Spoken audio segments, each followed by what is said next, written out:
다양한 분들이 상위 용사 같으신 분도 나오시고 애기 안고 또 나오시고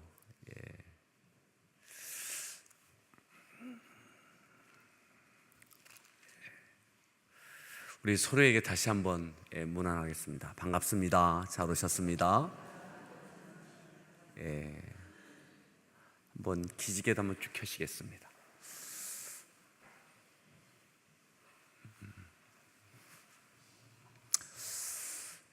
또 앞뒤에 계신 분들 한번 어깨도 주물러 주시면서 또 한 주간 해봅시다. 또 한 주간 해봅시다.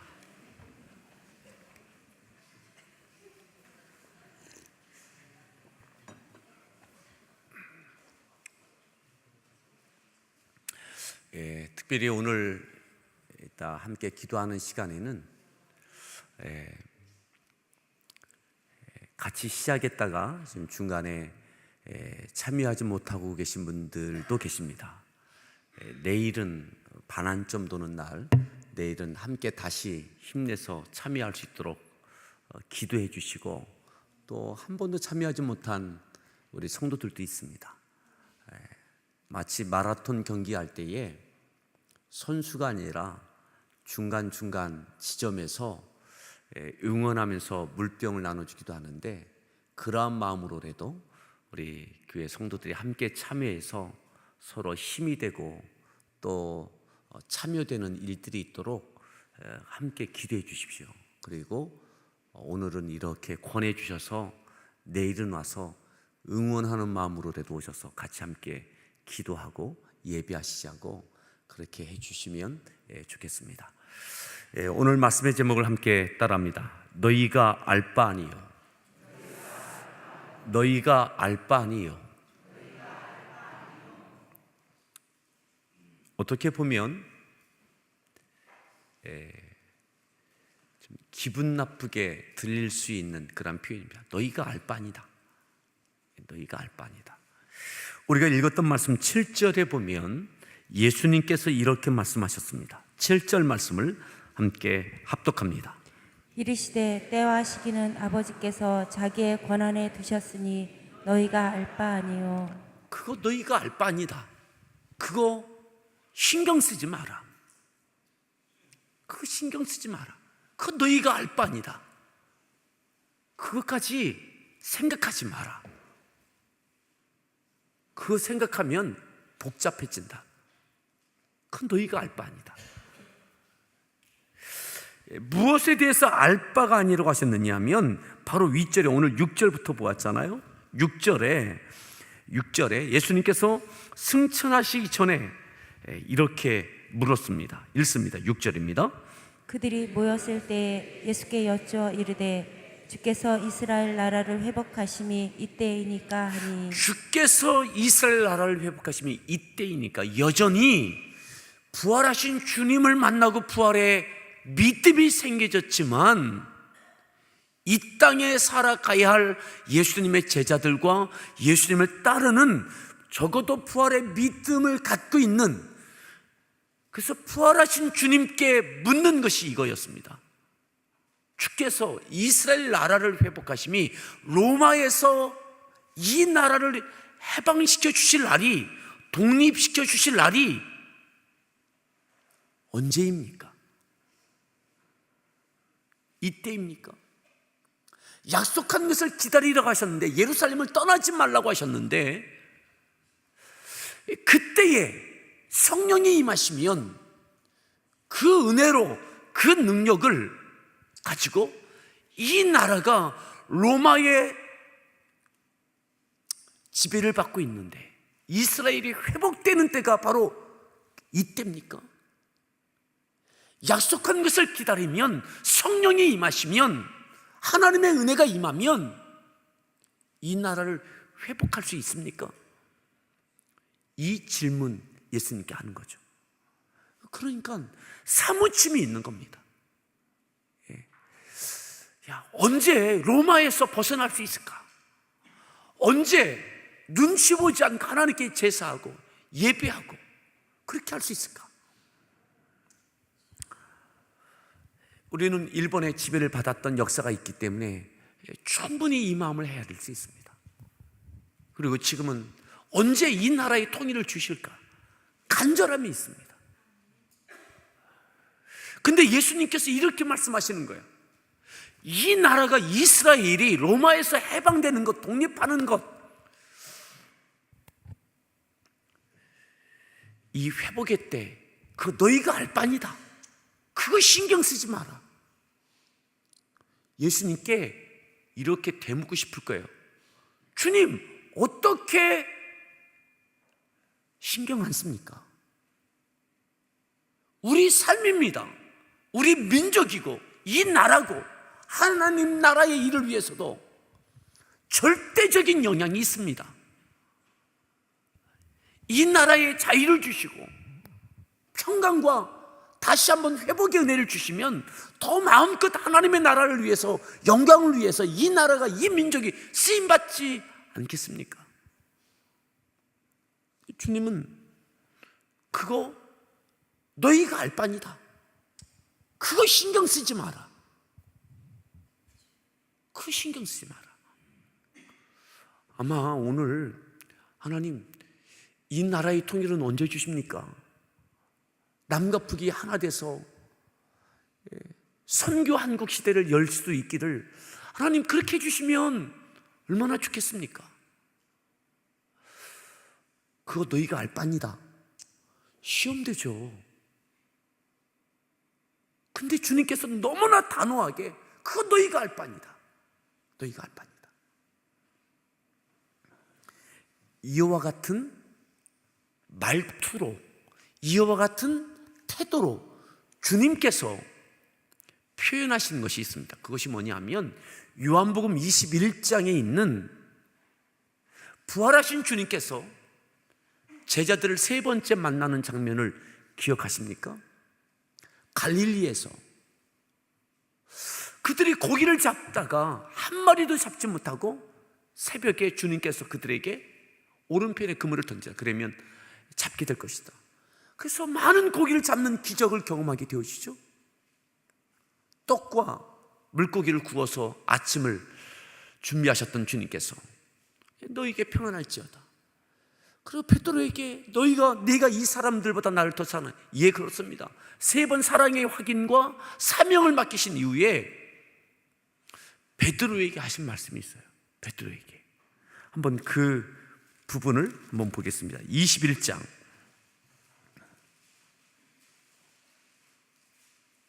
20절 말씀 보겠습니다. 20절 말씀, 19절입니다. 19절 말씀, 요한복음 21장 19절 말씀 읽습니다.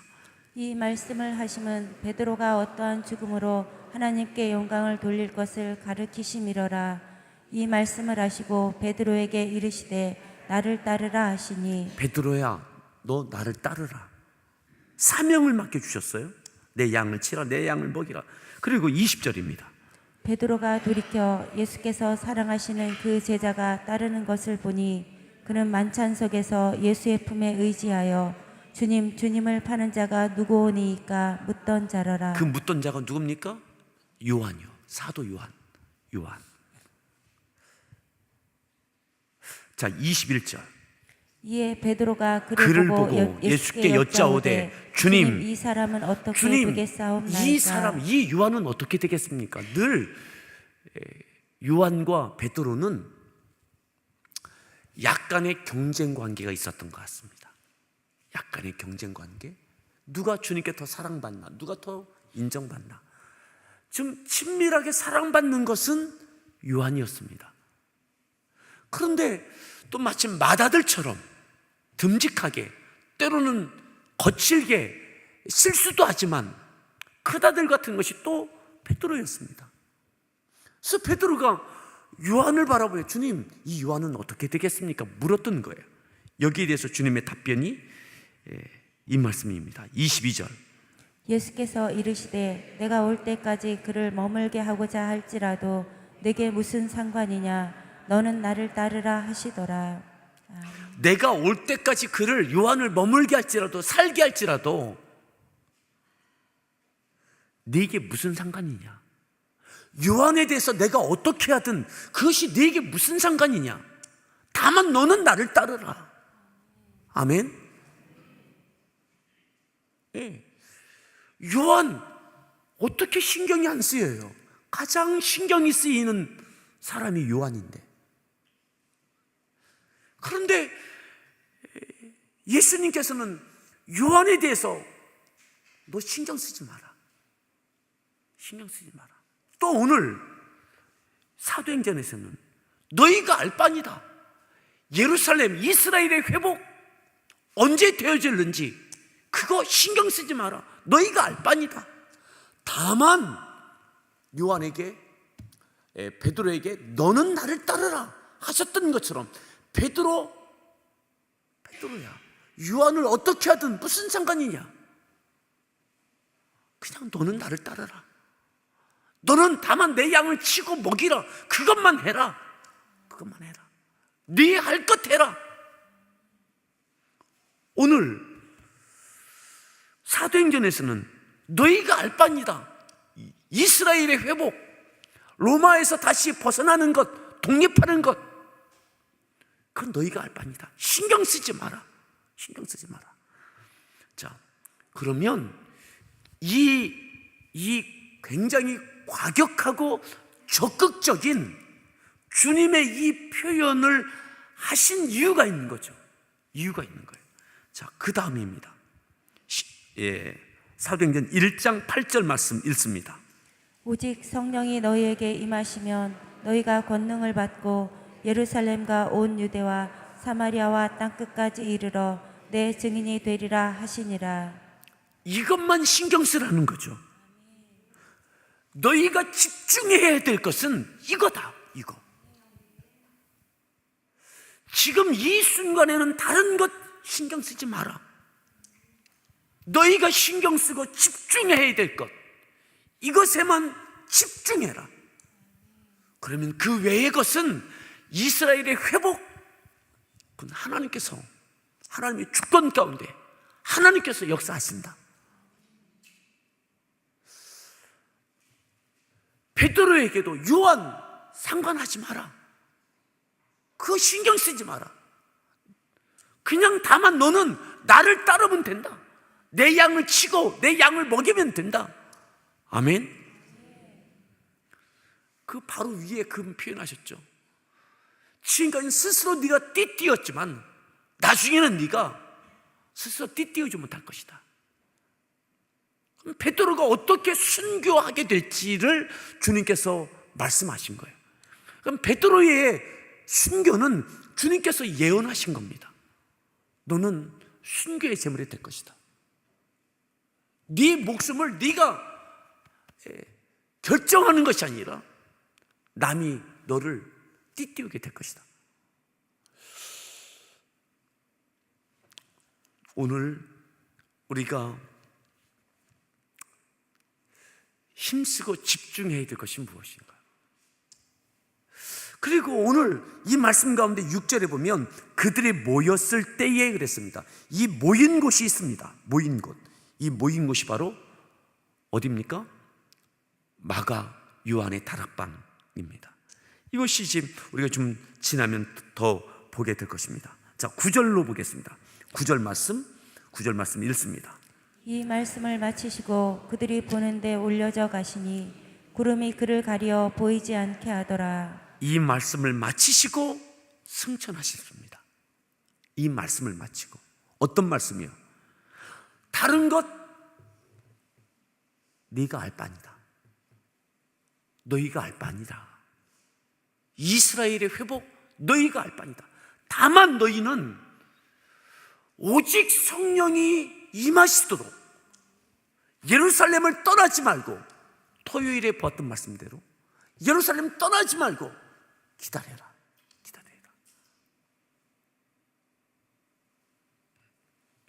성령으로 침례를 받으라. 이것만 신경 써라. 오직 성령이 너희가 임하시면 너희가 권능을 받게 될 것이고 예루살렘과 온 유대와 사마리아와 땅 끝까지 이르러 내 증인, 복음의 증인 되라. 이스라엘의 회복이 아니라 하나님 나라의 일들을 이루어갈 것을 말씀하는 거죠.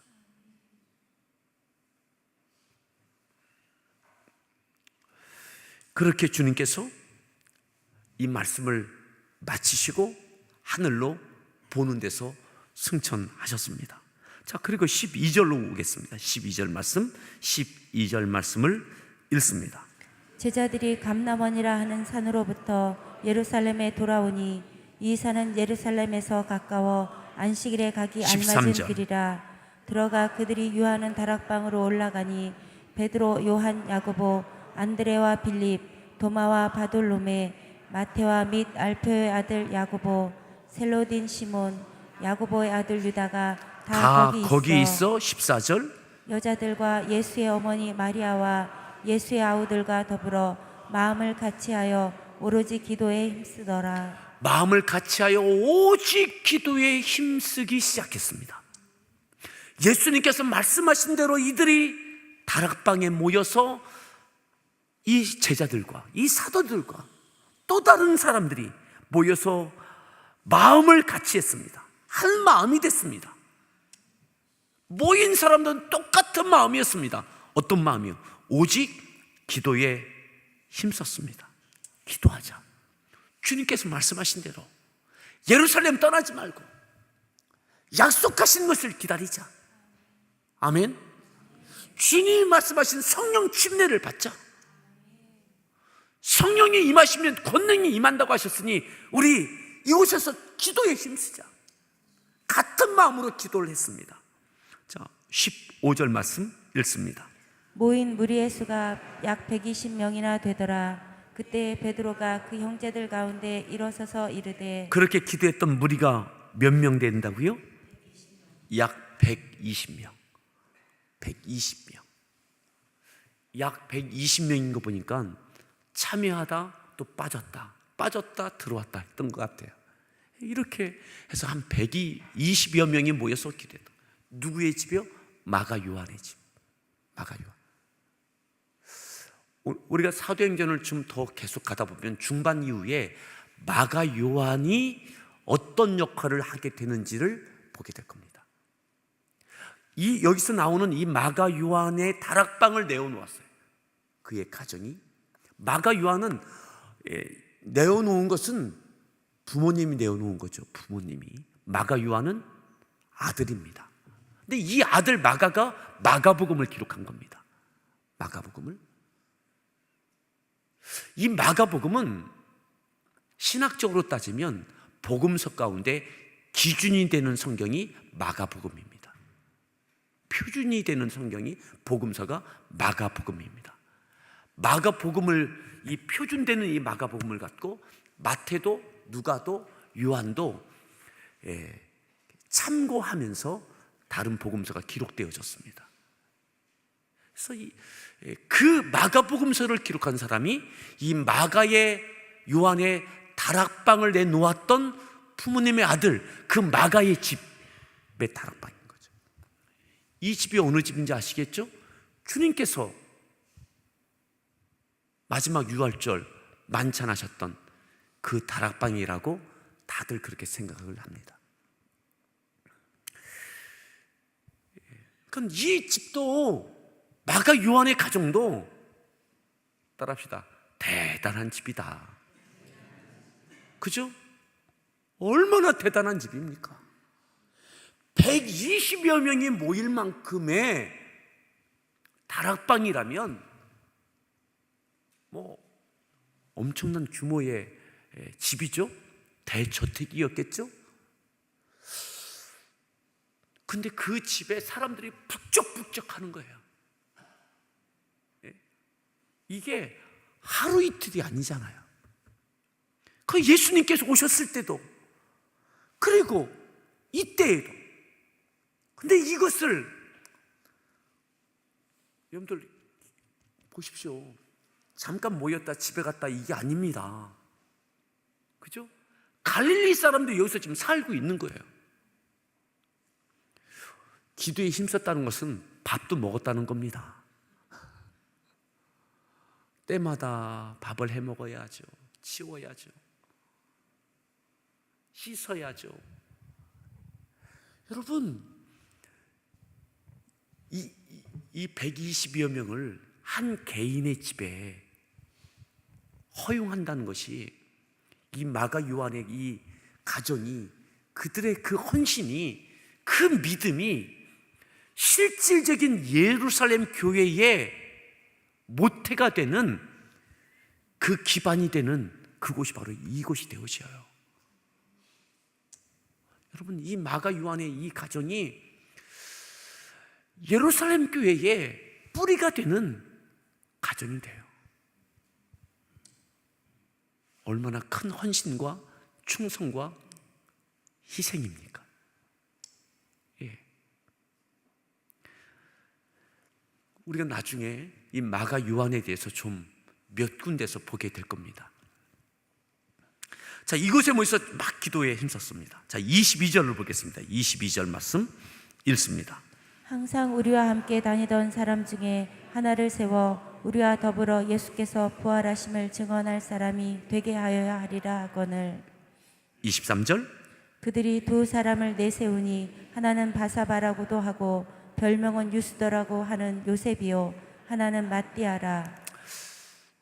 그렇게 기도하면서 마가 요한의 집의 다락방에서 120여 명이 기도하면서 성령께서 감동해 주신 거죠. 베드로가 이야기합니다. 우리 12사도 가운데 가룟 유다가 배반해서 예수님을 팔아서 그렇게 죽지 않았느냐. 결혼이 생겼으니 조직을 재정비하는 것이 맞겠다. 예수님께서 본래 세우셨던 12명을 채우자. 이 나라가 12지파가 아니냐. 다 상징을 갖고 주님께서 12명을 제자로 세우셨으니 이 결혼을 채우자.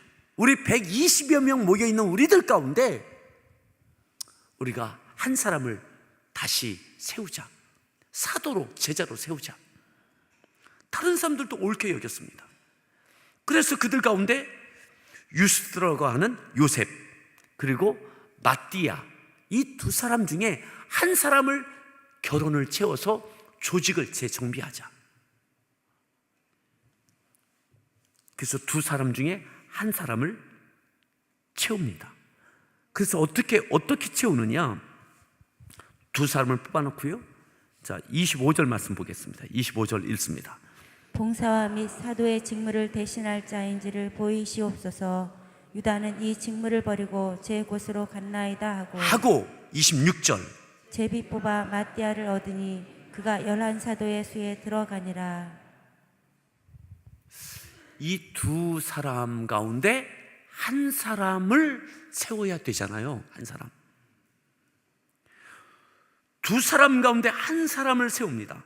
요셉과 마띠아, 이 둘 중에 하나입니다. 둘 중에 하나. 여기까지 올라왔습니다. 여러분, 이 두 사람은 마음이 어쩌면 조마조마하기도 했을지 모릅니다. 또 어떠한 방법으로 택했느냐? 두 사람 가운데 마지막 한 사람을 어떻게 했다고요? 제비를 뽑았어요. 하나님께 맡기고, 하나님, 이 둘 중에 하나님 뜻대로 한 사람을 뽑아주십시오. 제비를 뽑았어요. 그래서 뽑힌 사람이 누굽니까? 마띠아입니다. 요셉이 시험 들 이유가 있습니까? 없습니까? 없어요. 투표한 게 아닌 겁니다. 제비를 뽑은 겁니다. 사람들에게 버림받은 게 아닙니다. 또 하나 여기서 제비를 뽑는 이유가 있습니다. 마띠아가 더 훌륭한 사람이냐, 요셉이 더 훌륭한 사람이냐? 그렇지 않은 거예요. 여기까지 올라와서 두 사람 중에 한 사람 뽑혀지든 누가 뽑혀지든 하나님께 주시는 은혜로 이 모든 것 할 수 있는 겁니다. 하나님의 은혜로 이 직무와 사명을 감당할 수 있는 겁니다. 다른 말로 말하면 나 없어도 하나님의 일은 이루어집니다. 요셉이 아니어도, 아니 마띠아가 아니어도, 하지만 제비를 뽑아서 마띠아가 들어와서 그렇게 뽑혀서 함께 사역하게 하게 된 것이 은혜인 거죠. 그 기회가 축복인 거죠. 오늘 이 말씀들을 기억하면서 함께 기도하겠습니다.